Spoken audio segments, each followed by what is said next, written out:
welcome to the Ghost of Harrenhal. My name's Simon. And I'm Mackelly. Thank you for joining us for episode 117 of our chapter-by-chapter book review of A Song of Ice and Fire by George Martin. Today we'll be discussing chapter 43 of A Clash of Kings, that's Jon 5. And as always, we're going to chat about the chapter. We're going to try not to spoil any future plot points for you. And hopefully we'll provide you with some entertainment along the way. We'll summarise what happened, discuss our thoughts on it, provide some useful background, compare it to the television show, indulge in a little pedantry, and cover some relevant news and listener correspondence. Be sure to check out the show notes. They'll provide some additional information about the characters and places in this chapter. How are you, Mackelly? I'm doing all right. I'm oddly awake for the time of morning. Yes, you're going to say it the American way, that we've had daylight savings. Yes. But, or we fell back, as we say. Yes, you see, in order to do that, you have to call autumn fall. Oh, right. So you can't autumn American back. Thing. Very well. Yes, exactly. That doesn't make a lot of sense to anyone, really. Yeah, and actually, it's weird because obviously I talked to Europe quite a lot, and they went a week earlier. So the time difference has been out of whack for a week. Oh, okay. I did not know that. But we're back on the same schedule now. The European writers on my team. I did not. Yeah, you've been bothering them in the middle of the night all week. You didn't know it. You know how hard I push them. So. Yeah, when you proposed this early morning time, I thought, oh boy, I hope I'm up and awake, or else I'm going to be sleepwalking through this. But I've been up for several hours now. I factored that in. Yes. I knew it was coming. What have I got for you? What have you got for me? How are you? I'm good. You got your family call coming up in a little bit here. I'm going to talk to the family. I'm excited by the fact that we've got merchandise. I know we're going to talk about that later, but that's really exciting to me that we've got a merch shop. It is. It's pretty cool. Yeah. And it's barely known, and already we're getting to the point where we're almost covering our costs. Right. We might start to break even at some point on this whole shebang. As of this moment, the episode where we announce the merch shop has not even released yet, so I know. That's tomorrow. Merch just flying out the doors without anyone knowing about it. Just in time for the holidays. Yeah. I was telling people on the Discord server that I wasn't really looking forward to this chapter, but then you sort of reassured me that it was not such a long one. Right. It's like 7 pages. I'm disenchanted with Jon generally. You know, but I tell you, one thing I will tell you, and I'll get to this when I get to the TV thing. This particular chapter creates a reason for all this, right, that doesn't exist in the TV show, which I because I read the books before I watched the TV show. My memory of the books is the TV show. Right, sure, yeah. So rereading them, I'm sort of like, oh, I'd forgotten about this, and of course the TV show has to cut some corners, understandably. Sure. But this is an important corner for Jon's story arc, I think. Yeah, absolutely, yeah. It gives it purpose. Yeah. Which is a complaint that a lot of the folks on the Ranging have. What is the purpose?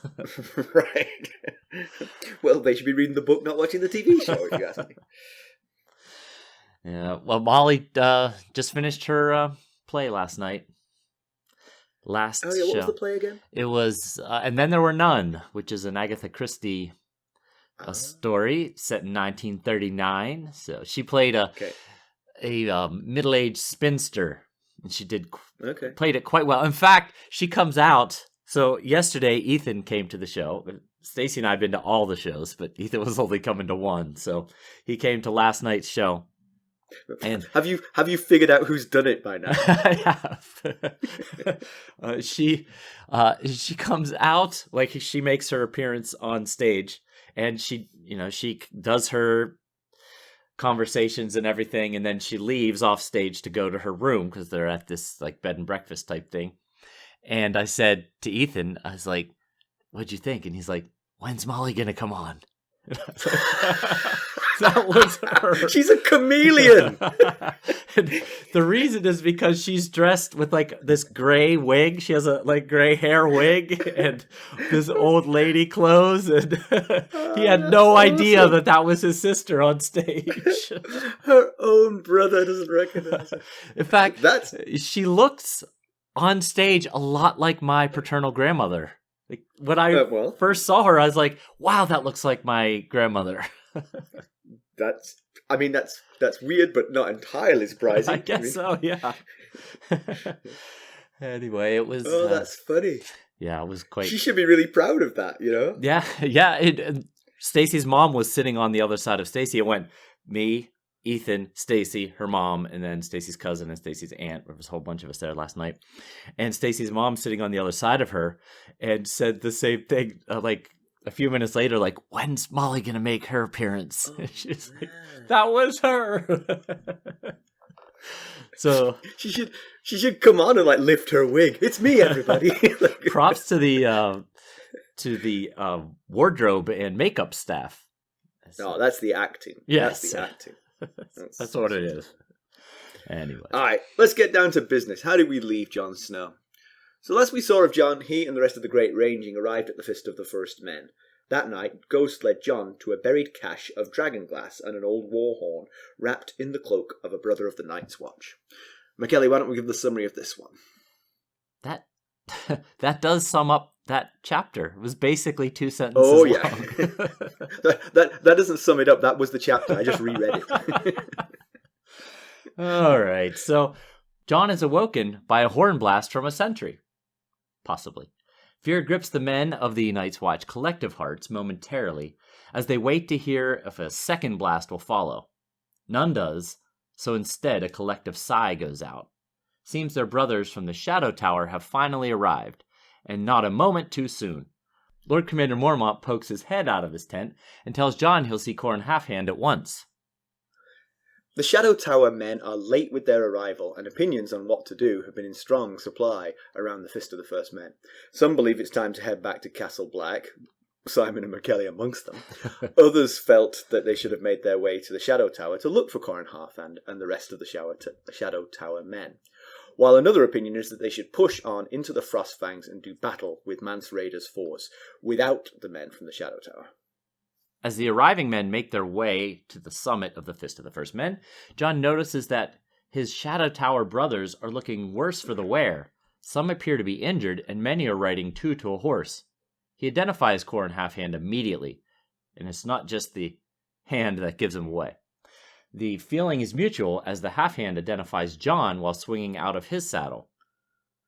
Seems Jon has his father's look, as we already knew, and the Halfhand knew both Eddard and his own father, Rickard. The Halfhand is curious about the direwolf that is said to run with Jon. Jon says that Ghost is off hunting, but will be back by dawn. The pair meet Lord Commander Mormont, and Qhorin relays the news regarding why they were late. Seems they'd had a run-in with Alfin Crowkiller and his men. Alfin is a wildling raider known for his bloody ways with Rangers of the Night's Watch. Alfin was killed, along with many of his men, but a few of them might have escaped to report back to Mance Rayder. Unfortunately, 4 brothers were killed and a dozen are injured. Qhorin and his men also managed to take a wildling hostage. Well, one that survived for a while, anyway. The hostage told them that Mance has an army larger than the Night's Watch could have imagined, that includes wargs and mammoths. However, these revelations were given under much duress, so their accuracy is questionable. Jon leaves the men to help Dolorous Ed prepare food for them. While listening to Ed's usual dolorous musings, Jon's mind drifts to his hope that the arrival of the Shadow Tower men would lift the spirits of the rest of the men. Morale has been low. Just last night, Jon overheard Chet, Locke the Sisterman, and a handful of others talking about not going into the Frostfangs after Mance's army and not giving the Lord Commander a choice about it. Rather than report it, Jon chalked it up to nothing more than empty talk. While Ed cooks, Jon takes out his new dragonglass dagger. He's taken one of the blades from the cache Ghost showed him and fashioned a rough handle to it. He made one for the Lord Commander as well. He gave Sam the war horn, which turned out to be cracked and broken, along with a spearhead and a bunch of arrowheads. He passed the rest out to his other friends as tokens of luck. Jon brings the food to the Lord Commander and the Halfhand. He then sits to listen to their conversation. Mormont wants to notify the king, well, all of the kings, about the wildling army. Any king that will listen and help will do. Qhorin thinks the Starks rallying the north is the smarter bet. The Lord Commander also considers manning a few of the abandoned castles along the wall to keep an eye on the wildling activity. He figures they'll try to go under, as going over the wall will be too difficult. Qhorin says, a breach is more likely. This catches Mormont by surprise. How's that even possible? It'd take 100 men a year to cut through the wall. Qhorin thinks that's why Mance has gathered in the Frostfangs. They're searching for something magical that'll help them get through it. Unfortunately, their captive died before he could shed any light on that subject. Qhorin says that the only way to know for sure is to send 3 15-man scouting parties into the Frostfangs, one into each of the passes in and out of the mountains. The Halfhand's thought is that someone's coming out of those mountains, one way or the other. If it's Mance, he'll have to fight Mormont and the rest of the brothers before he can get to the wall. That will give the brothers south of the wall time to prepare for what's coming. Mormont isn't thrilled about the idea, but he concedes to it. He tells Qhorin to choose his men. His first pick is Jon. Yeah. So, I mean, I'm glad Qhorin Halfhand's here. He makes things a bit more interesting. Sure. Yeah, seems like a very interesting guy. Yep. So the initial horn blast, although this is going to be my chief pedantry of the chapter, the initial horn blast does get the chapter off to a rousing start, because it is sort of dramatic moment. Like, 1 blast means members of the Night's Watch are coming, 2 blasts means wildlings. So as you wait after that first blast, the difference is pretty night and day between those two things. Yes, that is. And 3 blasts means others. So if it got to 2 blasts, then you'd have to wait even with more on pins and needles. You hope it stops at 1, you really hope it stops at 2. In fact, 2 long blasts followed by a short one is a call to mount your horses. Oh, interesting. So, I did not know you had the whole horn blast semaphore down. Those are all the way. If there's more than that, I don't know them. Those are the 4 that I'm aware of. I do think that that's sort of like, I mean, you got to imagine that some of these members of the Night's Watch aren't in the best of health. It must be dangerous to have this system whereby news that the Night's Watch are arriving is halfway to news that you're under attack. It is. Perhaps they should have like a sort of like a trilling flute for the wildlings. Yes, different sounds. and I'm wondering, the 2 long blasts followed by a short one, which is the call to horses versus the others, is very subtle. Well, here's my argument. If I hear 3 blasts, I'm getting on my horse anyway. Was that long or short? I don't care. I'm out of here. See you on the south side of the wall, suckers. Yeah. See if my horse can jump that thing.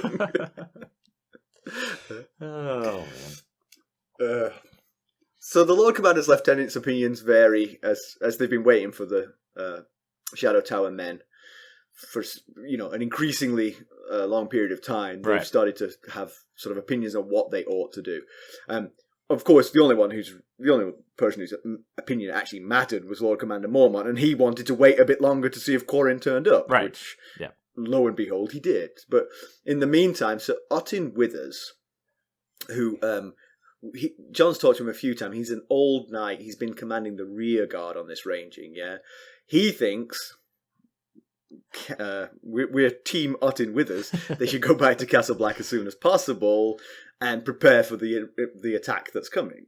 Yeah, there's definitely some common sense to that. I mean, you could chalk this up to a team building exercise. You've discovered significant amounts of information on this rating. You learned that Mance Rayder is amassing the individual communities of wildlings into a single force in the Frostfangs. You now know this. You've also, from that, surmised that there's going to be an attack on the wall to get to the southern side of the wall, and that's been proved right by the info you've gotten from Qhorin Halfhand. So, right, and you've discovered that it's very cold north of the wall. True. and Craster isn't a very nice guy. I mean, really, that's a ton of useful information. Right. Now, time to get back to the wall. Yes. But then Sir Malador Locke, he commands the baggage train. So, if he decides to turn back, then you're really in trouble. He suggests that they head toward the Shadow Tower and look for the Shadow Tower men because they're so late in arrival. Maybe they need help somewhere, or there's a situation. Of course, this plan has been made moot by their rival. There's no right. need to go looking for But them actually, now. you could have combined that with what Artin Withers was suggesting. Go back to Castle Black via the Shadow Tower. Sure. See if anyone was there. Qhorin Smallwood, who is the acting First Ranger. I always think of The Office whenever I think of Qhorin Smallwood. He claims he's First Ranger, right. And then someone interjects acting. Assistant to the First Ranger. And you remember that Qhorin Smallwood wanted command of this whole ranging. He thought that he should be in charge of this and thought Mormont should stay home. But Mormont didn't really trust him as First Ranger. Yeah, he threw him out of his chambers. Right. And we also know that Qhorin Smallwood is a crony of Sir Alistair Thorne and is not a fan of Jon and Sam, which doesn't factor into his decisions here, but just some coloring of Qhorin Smallwood. Yes. It's hard to be both a crony of Thorne and a friend of Jon and Sam, I would say. It would be difficult. Exclusive. Yes. Not a lot of overlap between those two sets. You have conflict of interest there. So again, I think Qhorin Smallwood wants to sort of prove himself, as acting First Commander, First Ranger. Right. So he wants to take a smaller group off into the Frostfangs to seek out Mance Rayder.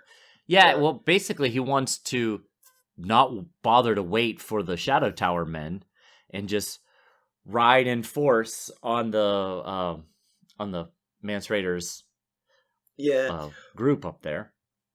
And of course, I mean, his argument is that no matter how big the force is, it's elderly, women, children, there's not going to be that many. He describes it as a wolf amongst sheep. Doesn't matter what the numbers are, right. You're going to win. But there's clearly some wildlings who know what they're doing. And Mance Rayder is clearly bringing a bit of discipline and structure to what they're doing as well. So right. Might be a suicide mission, that one. And you haven't done any scouting, so you don't know their location or the conditions of where they are. His line is, we'll sweep over them and send them howling back to their hovels. But if they're up in the Frostfangs, sweeping over them might not really be an option if they're in a location that doesn't allow for sweeping. It's a very mountainous region. There might not be a situation where you can sweep in on them. And also, they're elevated, so you would imagine Mance Rayder has some scouts out there. Right, exactly. This is my point. He's bringing discipline. Yes, I mean, right. They would have a defensive structure set up against possible incursion from the Night's Watch. And you have to wonder if horses can even climb into the Frostfangs to where they are. If they're at some very elevated point, you might not even be able to be on horseback. You could imagine these scouts see them coming from 3 days away because they're trudging slowly. You know what? We don't have any defenses, but I think we've got time to build some. And then we get this news from Qhorin Halfhand, from the captive that they took, that there's wargs and mammoths and more strength than the Night's Watch could have dreamed, which is exactly why you don't just rush headlong into this battle, because you don't know what force you're up against yet. Yeah. And well, the news comes from this hostage who was being, prodded while he was dying. So not entirely trustworthy. It does fit with what they've been learning on this ranging from Craster, for instance, that all the wildlings were being drawn together. Now, do they have any clue how many wildlings there are? No, not really, but right. They know it's going to be in the thousands. They know it's not going to be in the hundreds, so it's going to be a large group. Yes, right. Yeah, and of course he is being tortured to get this information. Right. And so possibly he's either over-exaggerating what they have just to try and... assuming I'm going to die here, I'm going to scare these guys and tell them that they've got, Yeah, or go the other way. I mean, say, oh, you know what, it's pitiful. He's tried to draw them all together, but it's all the crippled and the lame, you could take it easily. Lure them to their death, That would be another option, yeah. But the poor guy was dying, so right. Let's give him a pass for not thinking tactically at this point. Yeah. But so, okay, the Night's Watch are supposed to be the good guys in this part of the story here, are we okay with them using torture to get info from wildlings? I mean, it's already hard to argue why they forced these people to live outside the wall in the first place. It's I don't know. It's certainly it colors them a bit that they that they're okay with torturing people to get info. It's a decision. I mean, we don't know what happened. I mean, I'm not disagreeing with you, but we don't know what happened. He might have had a mortal wound that was definitely going to kill him, and they might have just said, hey, we'll ease your passing if you cough up a bit of information, kind of thing. Possibly, but although that's Qhorin not what it sounded says he might have been questioned too sharply and died before we could get all the info we needed out of him. But we don't. He did say they had more than one hostage, and this was the only one that didn't die of their wounds. So don't know how badly he was already injured. But it's just kind of surprising from the good guys to be torturing people for information. But I guess good guys depends on your perspective. Yeah. So when the horn sounds, Sam asks if it's Benjen returning, which actually makes a certain amount of sense. Although I would imagine Sam would be clued in enough to know that they were expecting Qhorin Halfhand's men to arrive, but yeah, that would have been a possibility, and I'm surprised it didn't just flicker in Jon's heart as well that it might be. I was kind of too, and who else didn't even consider it was Mormont when he poked his head out and said, "Was that one blast?" And Jon said, "Yeah," and he said, "It's the Halfhand. I'll see him at once." He didn't even think, is it the Halfhand or could it be Benjen Stark? Maybe that goes to the character of the three people we just talked about. Sam is eternal optimist and sort of like, right. Whereas Mormont and Jon are both kind of realistic, and they've both kind of abandoned Benjen. They both not abandoned him, but they think he's gone. They're not expecting him back anytime soon. Yeah, that's true, and that's what Jon thinks in his head, is it's getting harder each day to have hope that his uncle will return to them. How did Qhorin Halfhand get his name? Well, it's an interesting story about the origin of the Halfhand's nickname. So Jon recognizes him instantly, and it's not just the Halfhand that tips him off. And so what happened is that he caught a wildling's axe that was aimed for his skull, and when he did so, it sheared off all but the forefinger and thumb of his right hand. So then he took that. That must have hurt. Yeah, I'm sure it did. Probably the adrenaline was flowing at that point. It didn't quite feel it yet. Then he took that now maimed hand and shoved his bloody fist into the wildling's face, and the spurting blood blinded his foe, and then he killed him. So no wonder he's half a legend. If he'd lost both hands, he might be a full legend. Well, true, yes. So Qhorin inquired about Jon's direwolf, because as we said, Qhorin recognized Jon immediately, and it was interesting that the news of that had reached him. So right. That kind of like, Jon himself is partly legendary now in the Night's Watch. Absolutely, yeah. Two legendary figures precedes him. Yeah.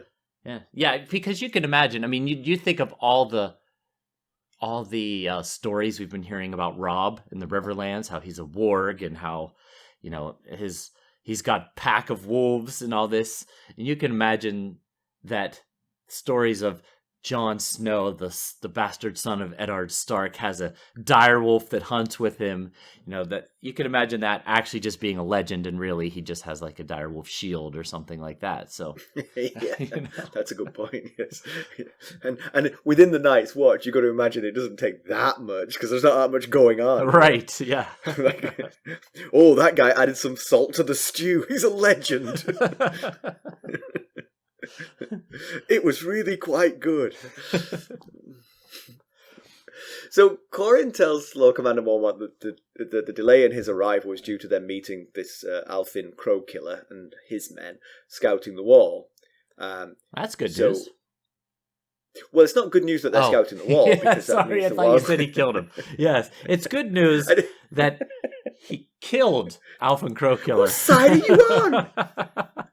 It's not good news that that Mance Rayder has sent men to scout the wall. Not so much, and not good news that they ran into them. But he did kill Halfhand Crowkiller, and he's one of the ones. So Jarman Buckwell was debating with Qhorin Smallwood at the beginning of the chapter when Qhorin Smallwood said, this is nothing but sheep up there. 20,000 to 1 doesn't matter. We'll cut right through them. And Jarman Buckwell says, well, there's some goats and even some lions up there possibly. And he mentions some of the more notorious wildlings. And one of the ones he mentions is Halfhand Crowkiller. Yeah. So, But clearly Mance Rayder is actively probing the wall for places to attack. But he must already know. I mean, he knows which castles are occupied and which are abandoned. Right. So he knows where the most vulnerable points are. And the reason he knows that is because, in case anyone has forgotten, Mance Rayder is a former brother of the Night's Watch who, as they say, flew down off the wall. Some of Halfhand Crowkiller's, or Halfhand Crowkilled, some of his men escaped. So by now, Mance Rayder probably knows that the Night's Watch is out in force, which might make him hunker down a bit more in the Frostfangs and not come down, unless he wants to engage with them, which actually strategically might not be a bad idea, because again, they're not protected by the 700-foot wall. That. What else might catch Mance Rayder's attention is sitting on the Fist of the First Men with blazes going every night. That might tip him off as well. What is all that light down there on the top of the Fist of the First Men? So Jon reminisces about the sort of mutinous discussion he heard the previous night between Chet and Lark and some others talking disparagingly about the ranging. We would have been in this group, Mackelly, you and I. We might have been, yeah. Jon didn't hear it all because, remember, Chet is now working the kennels, so he's in charge of the dogs, and one of the dogs sort of got wind of Jon and started to growl and bark. So Jon had to bid a hasty retreat. But they said, it's an old man's folly, this ranging. We'll find nothing but our graves in these mountains. And then Chet was heard to say, I'm not going there, I promise you. Someone replied, the old bear's not likely to give you a choice. And Chet said, might be, we won't give him one.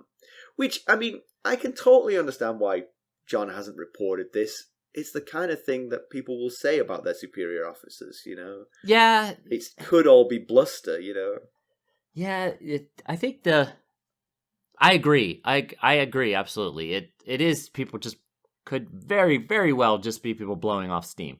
Because, I mean, they've been roaming the wilderness with, probably from the, just the low-level grunts perspective, no clear objective, not doing really anything useful, exposed to danger on the daily, and no clue when the mission will be deemed a success and called to an end. They're just kind of roaming around the woods, and now they're sitting on top of this hill for days on end. So you could definitely understand why they would be frustrated.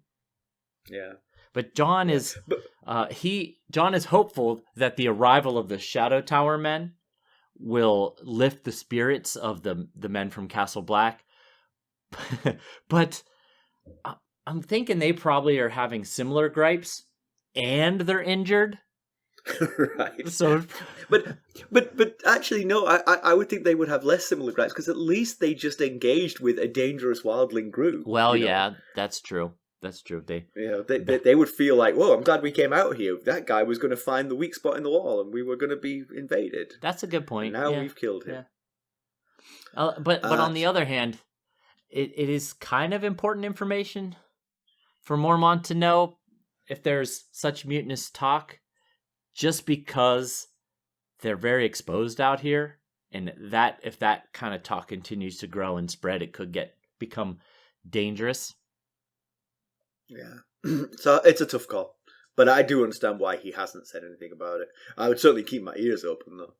Yeah, I mean they're certainly longing for home and scared, and it's not unnatural for these, especially among friends, to gripe like that. Right. I mean, imagine what your employees say about you when they get together. Well, I tell you what they say about me. They say amazing things about me. I'm sure. I had a guy retire just recently, and in my last chat with him, I said, "You can be honest now." I said, "It can't hurt you now." And he said, "I really like you as a manager." I was like, "Oh, okay." Well, that's it's because you haven't left them sitting on a hill, a frozen hill for days on it. That's right. The most important thing about being a manager is to not take people up onto a frozen hill. Right.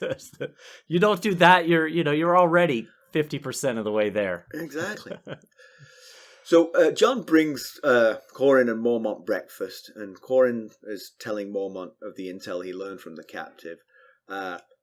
Mormont wants to warn Castle Black and the kings of the realm. Qhorin thinks that informing the kings is a wasted effort because they're all too busy trying to claim the throne. Right. He thinks it's better to get the Starks to raise the North. He's right and wrong. He is, yes. The North, generally speaking, is a better bet than the rest of the realm in terms of raising help for the Night's Watch. However, the North is denuded. There is nobody left to help there. I was thinking about who, if they send a letter to Bran at Winterfell, who they could raise. My list so far goes Hodor, Alebelly, Poxy Tim. Then it really starts to fall off there. Rickon and Shaggy Dog. Yes, I forgot Rickon and Shaggy. Of course, I forgot Rickon and Shaggy Dog. Yeah, well, that's what we do. So I mean, they are right that all of these kings and pretenders, their duty is to protect the realm, but typically the aristocracy care about themselves more than the realm. Right? Honest. Yeah.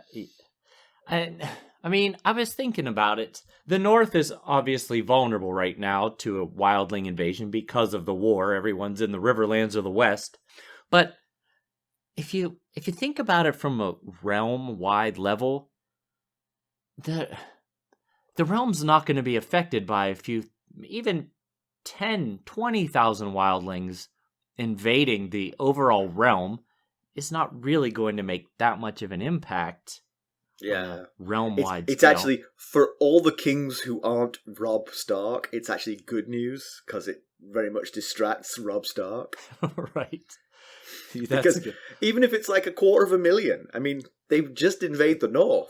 They're not going to keep going south. They're going to stop when they find a plot of land that they can call their own. You don't imagine that the folks in the Reach or the Stormlands will be like, "Oh no, we must go help the Night's Watch because there's some wildlings coming across." It's not the original intent of the Night's Watch in the Wall was not to keep these random bands of wildlings from coming in to the realm.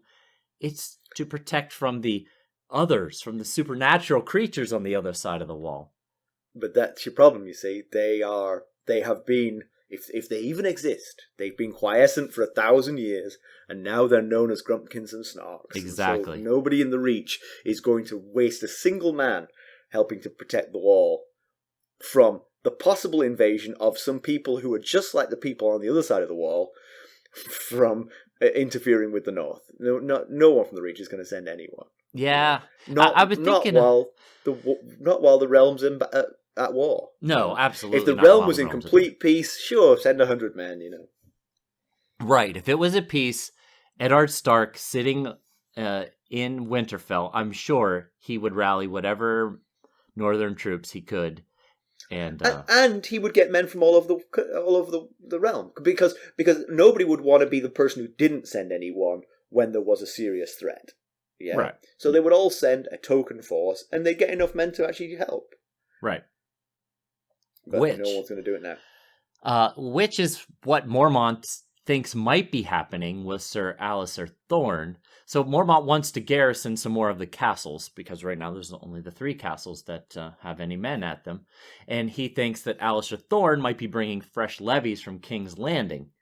Now, Thorne's primary mission when he was sent to King's Landing was to take that animated hand, show it to King and Council, prove that the Night's Watch needs reinforcements because there's others stirring, and bring back possibly as much as an army, or at least some some actual soldiers, a fighting force.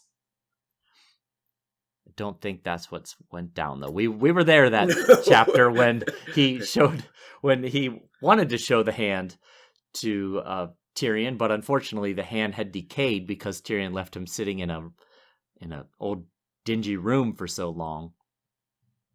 Yeah, and then he is getting Janos Slynt, but if Janos Slynt doesn't get thrown overboard on the way north, yes. That is so. The Night's Watch is in bad shape if their hopes lie with Janos Slynt. Mormont doesn't think of Qhorin, doesn't mention Qhorin at this point, but that's because Yoren's just bringing the usual dregs. They're not going to make any difference. He's banking his hopes on Thorne bringing, like you said, actual soldiers to right. Thor. He's going to be disappointed there as well. But it made me think about Qhorin.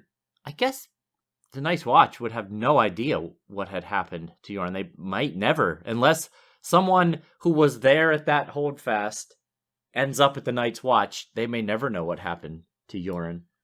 Yeah. But then in very Hal Mullen-like fashion, Lord Commander Mormont says to Qhorin Halfhand, "The wall itself is a formidable obstacle." Which is good that he occasionally remembers that, because he seems to forget it. Qhorin, the Halfhand should have said, "Yeah, I know. Why are we on this side of it?" Oh, I wonder if our merch, we should have a series of Hal Mullen sort of things. Yes, that would be fun. This is a t-shirt, Hal Mullen. That's a good idea. Write that down. They reckon that since the villages that they found have been completely empty of men, women and children and animals, the plan is to evacuate them all. So how would they do that? They need to build a stair or a ramp, but that just feels like... What? When he said that, I was like... building... But if you've got 10,000 men, But that's... Yes, but that's a 700-foot ramp and or... Can you imagine how far back you'd have to start to get a 700-foot ramp that wouldn't be too steep? But are they actually thinking about cutting the ramp into the face, like a sort of switchback? Oh, switchbacking. Yeah, I hadn't thought about that. Yeah. Gosh, but it's a huge project. But if you've got thousands of men, it is doable. Right. Yeah, it is doable, but the amount of time it would take. Yeah. So Mormont thinks, well, then that seems very challenging. So more than like they'll try and go beneath through one of the gates, which Mance Rayder would have knowledge of. Yeah. Right. Exactly. But when I was reading this part, I just kept thinking to myself, Mormont saw the dead rise with his own eyes. Yes. He watched Othar rise, and so he knows there are others stirring north of the wall. Yes. So why does he want so badly to stop these men, women, and children from finding safety? He's basically, on one hand, he's condemning them to a fate with out there with others and White Walkers. Yes. On the other hand, they're just adding to the mass, adding to the army of these others and White Walkers if he leaves them out there. Right. That feels like the bigger danger, because you could think of this as a simple sort of two choices. One choice is you allow, let's say, 200,000, because we have no idea how many it is. Let's say 50,000. 50,000 people to cross the wall and live in peace on the safe side of the wall for the winter, and then with the promise that they go back after when the winter ends. Or you burgeon the forces of evil on the north side of the wall by 50,000 because you condemn them to death, Yeah, I get that they don't acknowledge a king, and that's a problem. I get that they don't have this, they don't live by the same rules that those south of the wall live by. But that doesn't feel like it should be a complete barrier to trying to find a workable situation. Maybe meet with Mance, discuss what Mance has in mind, and possibly see if you can come to some sort of agreement. There's plenty of no, like you said, we don't know how many there are, but how many wildlings there are. But we know that there's 16 castles that are currently sitting empty along the wall, and they've got a lot of territory south of the wall that's dedicated to the Night's Watch that they probably don't have the manpower. Queen's gift. Yes. They don't have the people to properly utilize. So seems like something could be worked out. You mean actually invite them over to man the wall? The Night's Watch is a very dire short supply of warm bodies. There are going to be a lot more cold bodies north of the wall. I see what you did there. So I don't know. I guess it. No, yeah, but the one thing is, I will say that the end of this chapter justifies all of this nonsense for me, because I'm with you 100% to this point. It's like, why are you trying to stop innocent people, well, relatively innocent people, from getting to safety? But there's this thing: if Mance Rayder is finding some magical way to bring down the wall, yes, then that's the real danger. Because then, but then the flip side of that is Mance Rayder. Let's assume Mance Rayder is not a lunatic or evil or anything. He knows, and he's gathering the people of the wildlings together because of the others, right? I mean, that's one of the things we think is happening. I mean, we're just projecting because we've never met him. Right. But it's certainly the timing fits. Right. They're clustering together because the others have risen and there's real danger. Would he, as someone from south of the wall, actually want to destroy the wall at this moment in time, creating the gap through which the others could come? The wall was created to keep those others out, and he's going to bring it down at this moment? Yeah, that's a solid point. And as I think about it, we know a little bit of the mindset of the wildlings from Osha. She has said to Bran multiple times, your brother's marching the wrong way. There's there are magical things like others on the other side of the wall that are stirring, and he's marching in the wrong direction. So we do get an idea that very well may be the reason why they're doing these things right now. Osha is just a wildling, and she knows the danger. Mance Rayder must be acutely aware of this danger. Yes. So then, but if this rumor that he's gathering something magical to bring down the wall is true, then they do need to stop him. But the best way to stop him, of course, is to invite him through. Right. Yes. Not to fight him, but to invite him through. It's the same way that Dorne was brought into the realm by Daeron II through peaceful negotiation, not through military. And like you said, I mean, these people, as they come through the wall, if you were to invite them all through the wall, obviously they could help farm and what have you. But many of them would look for, work, and the Night's Watch is a great choice for them. Maybe you could have seasonal Night's Watch. We have the winter members of the Night's Watch. In the summer, we go back north of the wall. Yeah, sure. I mean, there's just got to be some. They should at least try some sort of negotiation, I would think. But but where you're getting this from, this idea of breaking it, is because Qhorin Halfhand says, "Oh, they're not going over or under; they're going to go through it," and that's why they're in the Frostfangs, because they're looking for some magical thing that will allow them to get through the wall. But that's possible. I mean, that's what seems to be the intel he's getting. But I'm just not sure why you would bring everyone, your women, children, livestock, to search for this magical item. Because Mormont says, I thought they were just gathering to get out of the sight of the Night's Watch, which makes more sense than... Maybe it's a little of both. They're gathering out of the eyes of the Night's Watch. That's what I was going to say, yeah. And maybe the magical thing is actually just knowledge. Maybe they're pooling the knowledge. Maybe between them they already have what they need. They just need to pool that knowledge. And could be. You know what they say. And knowledge is power. Right. And the other thing is, let's assume it is some magical device, the magical hand grenade of Antioch that will blow up the wall. Having everyone together at that moment is probably a good idea, because the thing is, when you do create a hole in the wall, you got to get through quickly, because you'd imagine the Night's Watch would be like, Did you hear that? We should probably go and investigate. I felt some rumbling off to the west. Was that a third horn or was that a short one? Yeah.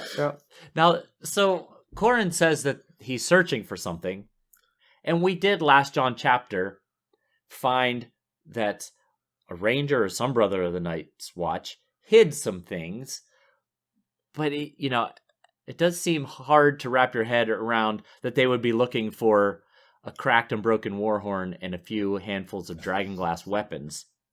That's the object of desire that they seek. But you think that the horn might be sort of like Battle of Jericho, sort of biblical thing? Well, I'm just saying they're searching and someone hid something. But certainly at first glance, it doesn't seem like those things would in any way be useful for what they want. We know Lewin has a handy collection of dragon glass arrowheads and stuff. So unless that's somehow going to get him through the wall, I don't know. Imagine if dragon glass horns would break the wall. You'd got to imagine that Bran the Builder would have been like, and whatever you do, do not make a horn out of dragon glass. So, but yeah, this is indestructible with one minor flaw.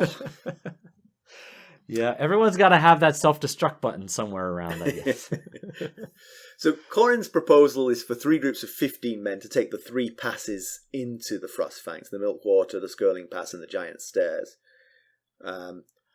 Jarman Buckwell will be the leader of the scouts. Will take 1, Thorin Smallwood another, and Qhorin himself the 3rd. Mormont's loath to risk that many men, and then Qhorin is a pretty tough guy. He says, the men of the Night's Watch can only die for the realm. Why else wear black cloaks? Which is it's pretty brave and pretty sort of like, tough talk, but it's also kind of like kind of casual with people's lives, if you ask me. That's the other side of the coin there. Yeah, he definitely comes off as a pretty bad man. He's tough. He seems tough as nails. He's already shown that he can successfully lead men through battle. He just had a 3-1 victory against Alfin Crowkiller and his men. We don't know the circumstances. That there might have only been like Alfin Crowkiller might have had like 10 men. So yeah. But you imagine Qhorin after the battle is turning to his own men. He's saying 3-1, 3-1. Those are the stats we're going with. But he then says, if we die, it gives time for the brothers south of the wall to prepare for battle, which to me seems a bit like flawed logic, because it'd be a heck of a lot easier to prepare for battle with 300 of the best fighters in the Night's Watch, not just, if we all die, at least the scrubs left back on the other side of the wall can know that they're coming. Yeah. Again, we're in that whole, what are they doing here? Right. but now I'm worried because this whole magical thing. Now I'm worried because that wall cannot afford to fall. The realm needs this wall at this moment. So, right. I do understand sending scouting parties into the Frostfangs to find out. Absolutely. And maybe you find something critical and you can report back, or you can stop it somehow. Absolutely. Now, yes, sending scouting parties, I'm totally on board with. Finding out what they're searching for, that there's definitely some sense there. The other 200 men just sitting on the Fist of the First Men, waiting to see if Mance Rayder's going to come out of the Frostfangs with 10,000 people, might not be necessary. But yeah,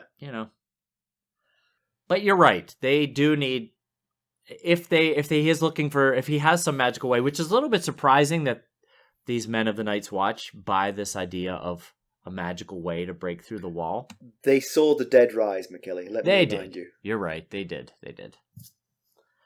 The first time I see the dead rise, I will stop being such a skeptic about all kinds of things. Good point. All right. Do you have any background information? I do have some background information. So, Mormont and Qhorin Halfhand discuss... I'm going to interject pedantry during this background, by the way. Oh, just FYI. Okay. I got pedantry all over this chapter. You do. So, Mormont and Qhorin Halfhand discuss the Night's Watch castles that can be manned to help prevent the wildlings from getting past the wall. And Jon points out here in this chapter that the Night's Watch have a bunch of unused castles. There's actually 19 in total, and only 17 have ever been manned at once, and these days only 3 are occupied: Eastwatch by the Sea, Castle Black, and the Shadow Tower. Now, the castles mentioned in this chapter as possibilities for reoccupying are Greyguard, Stone Door, Long Barrow, Ice Mark, and Deep Lake. Mormont first considers Greyguard. It's the 4th westernmost stronghold, with a castle named Sentinel Stand between it and the Shadow Tower, and then only Westwatch by the Bridge is further west than the Shadow Tower. Qhorin says Greyguard is mostly collapsed and proposes Stone Door as a better option. Stone Door is next in the line of procession east from Greyguard, so that makes some sense. And then east beyond Stone Door is Hoarfrost Hill, and it must not be in great shape either, because Qhorin also mentions Ice Mark and Deep Lake as possibilities, but never mentions Hoarfrost Hill, and they're both further east than Hoarfrost Hill is. He also doesn't mention the Night Fort, which lies between Ice Mark and Deep Lake. And possibly that's because it's so huge and was originally abandoned due to general maintenance costs, so maybe he figures, no point in even trying to get that one back up and running. Now, all of these that I've mentioned so far have been west of Castle Black, between it and the Shadow Tower. Long Barrow gets a mention, and it's on the east side of Castle Black. It's maybe slightly past halfway if you were traveling from Castle Black to Eastwatch by the Sea, and it's between 2 castles called Rhymegate on the western side and the Torches on the eastern side.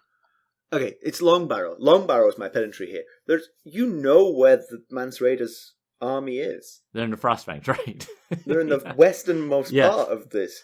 You don't have to go manning an eastern castle. It doesn't make any sense. You'd be much better off running rangers sort of north-south from Castle Black to see if they try to head east. Sure. Soon as one of them says, "Hey, I saw an army of like 200,000 people heading east," then you think, "All right, let's move those people we just manned the western castles east." But don't man the eastern tower now. That makes no sense. That's a solid point. Yeah, you're right.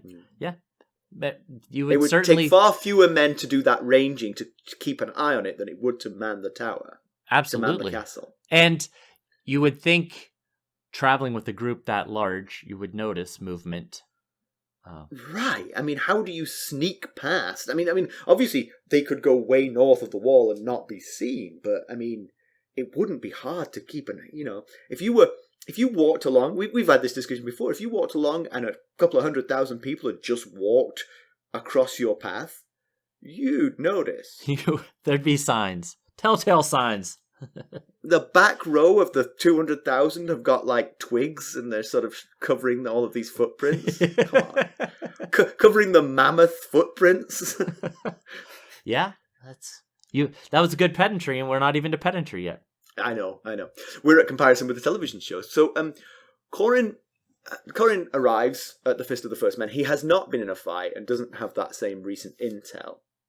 The wildlings, where they are, is closer to the Shadow Tower than it is to Castle Black, as we've been trying to sort of indicate. So he already knew where Mance was gathering. There's no discussion about how the wildlings are going to get through the wall, nor any quest for something magical to destroy the wall. The bigger concern is that Mance is revealing their tactics and weaknesses, and that might help the wildlings succeed, sort of like he knows where the weak points are. Right. The reason for the small parties heading into the Frostfangs is to enter Mance's camp and murder the man himself. That's kind of the strategic idea here, because Qhorin's convinced that if the wildling armies would then fall apart without Mance. The raiding force has to be small to get in. Like from the Fist of the First Men, they can see fires in the Frostfangs, which are the lookouts. So if they came in force, they would be spotted straight away. Right. But a small group might be able to get in there. Yeah, Thorin Smallwood. Yeah. Qhorin does not recognize Jon. Jon asks to be part of Qhorin's party, heading into the Frostfangs, and Qhorin agrees because Jon killed the White. That's why he agrees. He doesn't know Jon Snow as a Stark, but knowing that he killed the White makes him think he'd be a good person to have on his team. Yeah, I guess I could see that. I like Qhorin picking Jon better than Jon volunteering. I like the way the book's done it. Because yeah, I see. Yeah. It just I like that Jon isn't like over eager, like, yeah, pick me, like he was early on in this story. He's a more seasoned vet now. Ghost doesn't appear anywhere in the scene, and Qhorin doesn't talk about Ghost. I mean, they don't show the direwolf unless they have to. Right, yes. He's a CGI cost. Yeah. So Pedantry Corner, here's my thing about all this. Yes, you mentioned that I had I misspoke in the summary. Yes, in the summary. So Mackelly wrote the summary this week. We take turns. Usually it's Mackelly because I'm lazy. And it was slightly misleading what you said, because you made it sound like it was a sentry on the Fist of the First Men who blew the horn, having seen something. You know why I said that? Because that's what I thought happened. Right. But I don't believe that that's the case. I believe that the horn was sounded by Qhorin Halfhand's men. Because there's one sentence that gives this away. I mean, and it could be either, right? I mean, that's the point. It could be a sentry seeing the men, announcing, I see something. Or it could be the arriving party announcing that they're arriving. Either way makes sense. But Jon says that it was on the edge of hearing. And it feels like if you're on top of the Fist of the First Men, it would not be on the edge of hearing. You would annoy everyone and wake everybody up by blasting your horn. Unless you're a really sound sleeper. Right. It could have just been on the edge of hearing. So I think it was Qhorin's men blasting the horn. Okay. Which makes me think, why were you even slightly nervous that there would be a second horn? Because if it's wildlings, why are they using your semaphore to announce that they're coming? I mean, Mance Rayder was a member of the Night's Watch. He knows the rules. Maybe he's like, a stickler. When we attack, I want you to blast the horn twice so they know you're coming. Totally fair. Maybe he figures it's like a sports team, like how they would change their cadence or hand signals if they've got a player from their team on the opposing team. Oh, clever. So the one thing I will say, there is a possibility that Qhorin, or one of Qhorin's men, was running for his life ahead of a huge army of wildlings, and he might have blasted the horn twice. Right, yes. Sure. Okay. But I will say to that, that's a waste of time. If you're within earshot of the Fist of the First Men when you blast the horn and you've got wildlings on your tail, the people on the Fist of the First Men will see that army of wildlings chasing you fairly soon. You don't have to announce it, because by announcing it, you also announce to the army of wildlings chasing you exactly where you are, Yes, that's a good point.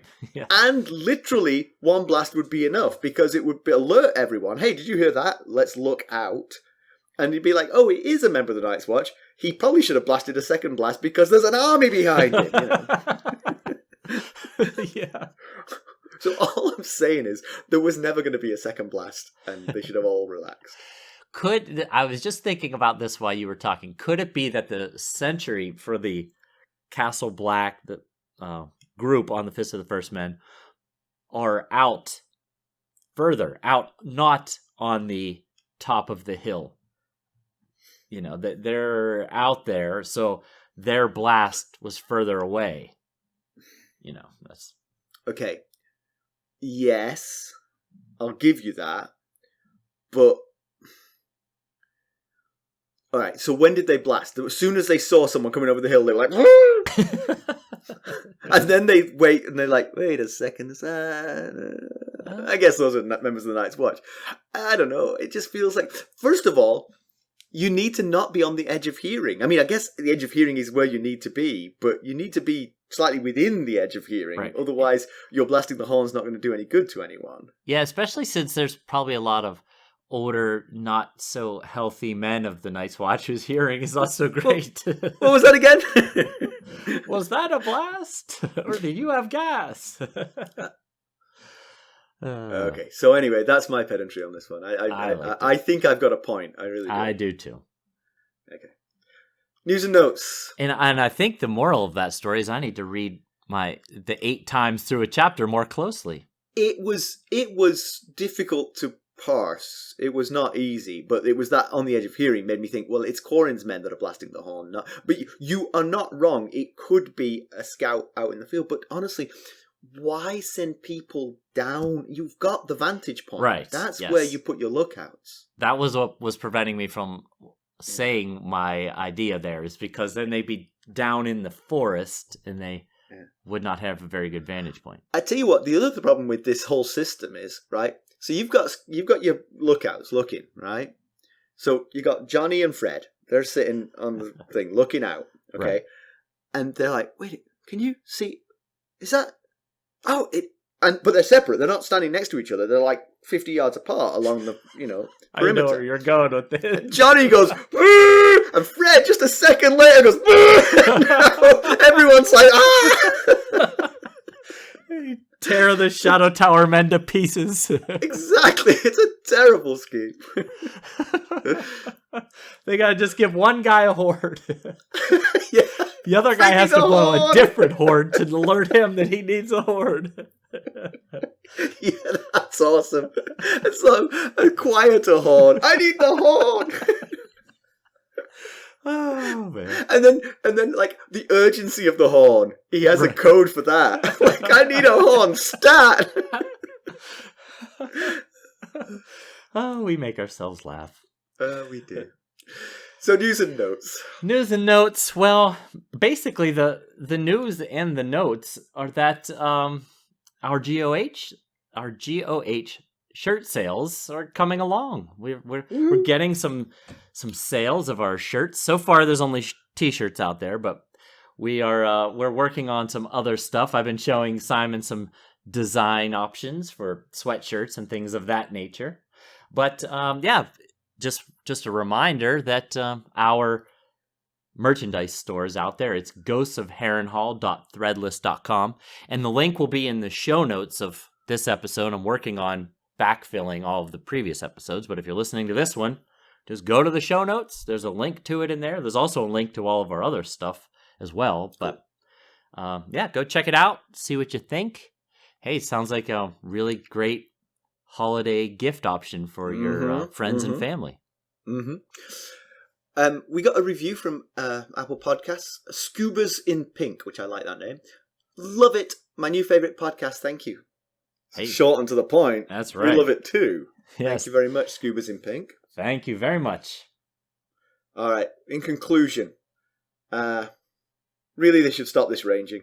Let's send Qhorin's 3 parties of 15 into the Frostfangs. That makes sense. But then let's hightail the rest of them out of here. Although I have to say, if any of these 45 were to come back, they might only get as far as the Fist of the First Men. So you may need to leave a small garrison here to perhaps send a crow back to Castle Black with the news. Sure. Yeah, I could see that. I mean, I'm not saying just abandon these 15 men and be like, okay, we're out of here. But maybe you start the process. Sorry, did I get the numbers wrong? Was it 3 groups of 15 or...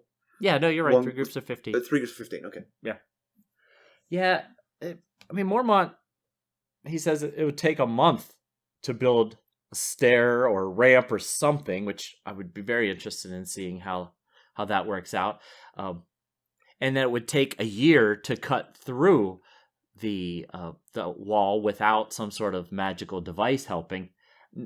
But it would be just about impossible to do any of those things if Brothers of the Night's Watch were standing on top of the wall, dropping stuff down on them. Now, you wouldn't want to drop boiled oil that or anything like that. Yes, that would only be helping their cause, but there's plenty of other things that you could do to deter them from 700 feet up.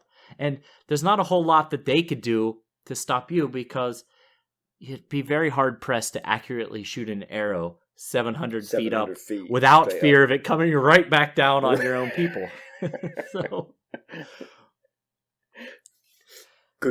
it just seems like there's, especially with your pedantry about not needing to put much focus on the eastern side of the wall at this point. Right. It seems like bring most of these 300 men back, and man a couple of the castles in between the Shadow Tower and Castle Black, and run rotations through them.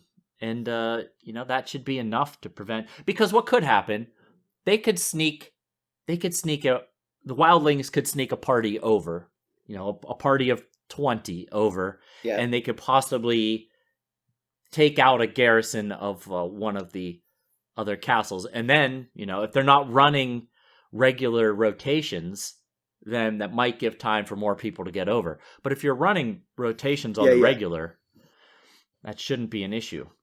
Yeah.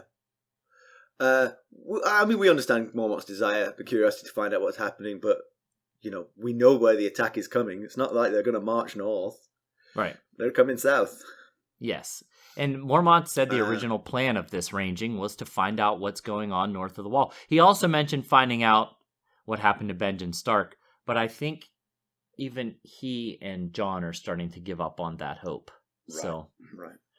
But hey, maybe Jon is about to get that grand adventure he's always been wanting. The whole reason he wanted to go to the Night's Watch in the first place. Yep. Qhorin did say they were likely to die on this trip, so I'm not sure. I'm not sure Jon's making a great decision going along, but teens will be teens. Yes. But the good news is he is a point of view character, and we know that they are safe. There's nothing could possibly go. Oh wait. I was just about to agree with you, and then I was recalling an issue back in King's Landing with a certain... It was an Arya chapter, as I remember. It was, yes. She survived. She did. So why is Mance in the Frostfangs with all these people? So they're definitely assembling out of view of the Night's Watch, but are they also looking for some magical way to get through the wall? Right. But actually, the way you just described it to me was probably better than... And again, I don't think Mance will want to destroy the wall, because I think he wants to get away from the others too. You make a good point. Yeah. Yes. I like the idea of a army, a small group of grappling hook soldiers climbing the wall, assassinating everybody on the wall in that point, climbing back down the other side and opening the gate. And then everyone piles through as quick as they can. That's why they need these 300 men back, so that they can start running regular... Right. To stop these people from saving themselves. Well, then that's the whole moralistic issue here, isn't it? Why are they sentencing? They know there's others on the other side, and they know that they're stirring. They're sentencing these people to either death or to add to the force of the both. Or both, yes. Like if you're one, you're the other, I guess, in this situation. All right.